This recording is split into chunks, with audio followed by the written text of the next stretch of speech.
What is up, my peeps? Today I will show you how to solo a giant in TERA Online. This giant is called for Gladiator or Giant Gladiator, I guess, and Glacial Giant, and he's got a couple of names. He's in like 3 different areas, but you'll know which one I mean once I start fighting. But anyways, I have a couple of things I'm going to address before I start the fight. This goes for all boss mobs, all BAMs in the entire game. Basically, you want to crystal up so you're ready for these BAMs if you want to take on them one-on-one.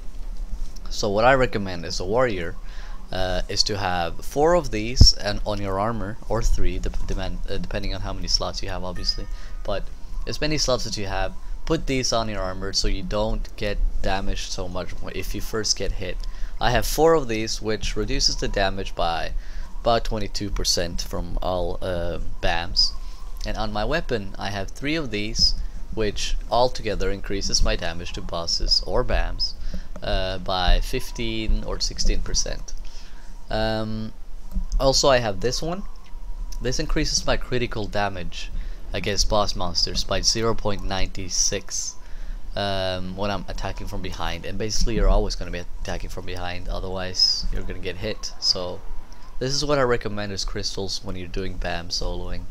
And one more thing, as a warrior, you will want to have this glyph. This is the only one you almost need to have, because this one does so every time you get every time you roll, if you use Poison Blade 2 or 3 seconds after you roll, you will regenerate 3% of your total HP. It will regenerate it on its own immediately.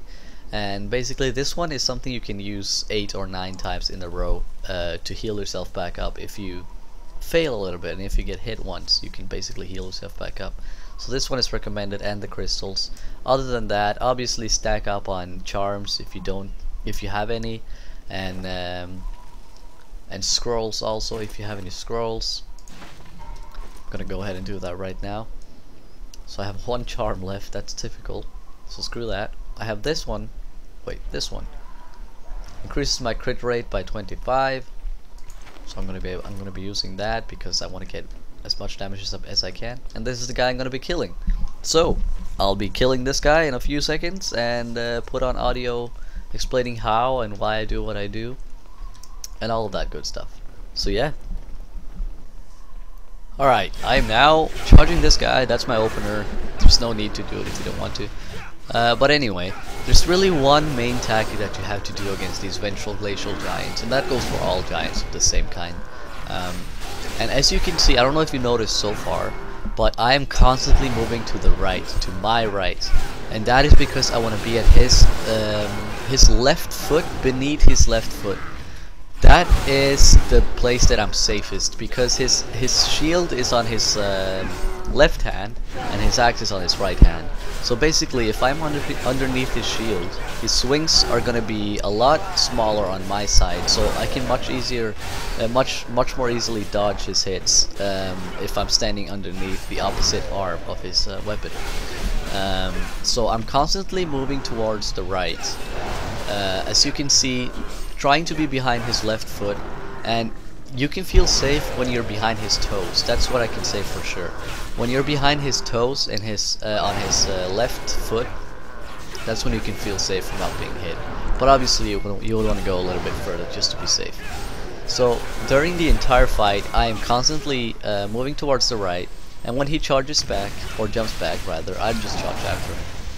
So just now I dodged a normal hit. And for my death from above, I try to save it for when he does 180 degrees turn hit, which he will do very soon, and I'll notice you when he does it. But whenever he fucks up, basically, you can just dodge away. If you screw up and you're not standing where you should be standing, just dodge. And here comes the 180 degree. See, that's when I use death from above. That's always when I use death from above. You can obviously use your roll if you want to, but it's just how I have become familiar with things. I always death from above those 180 degree hits. So basically, in short, just keep moving to the right, and you'll be dodging almost all, or not even almost all, but you'll be dodging absolutely all of his hits if you're doing it right. This guy is level 59, I am of course 58, so he's gonna give me a lot of experience. You may notice that I use my combos and my follow-ups, my chained combos, whenever he's using a hit, because this guy hits very slowly. Like now, when he uses a power-up, I'll have enough time to use pounds and then both of the follow-ups if I want to. So that's when you should do. You should never start a combo until after you got away from his hit. That'll be too risky. You'll have to dodge any time, which is stupid because you can fuck up sooner or later, no matter how good you are. But basically, he's gonna go into Berserker mode eventually, and then I'll tell you more about how the fight continues. But for now, I'll be quiet and you can watch the rest.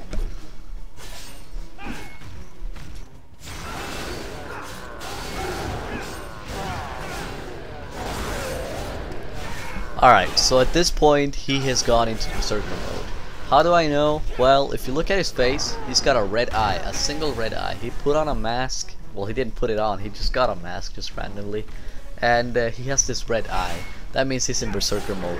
When he's in Berserker mode, he's gonna hit, his animations are gonna be a lot faster, his hits are gonna be a lot harder. So basically he's gonna be a lot more dangerous. It's gonna be the same of what he was before, but it's gonna be a little faster and stronger. So basically, when he's in Berserker mode, you want to try to run away from him as much as possible, just to get the Berserker mode out of the way. You don't want to be using any combos whatsoever. If you want to make it, if you want to be safe, I mean, you can do it if you want to, but if you want to be on the safe side, try not to use any combos because he's too quick for you. So basically, the tactic right here is to constantly run to the right as before, but this time just do it way more than you would before. Don't hit before you're absolutely sure you're safe. And when he does his long combos, you can just go back to hitting him normally. But when he's in Berserker, just move a lot more, don't hit as much. Now he's out of the Berserker and we continue as normal.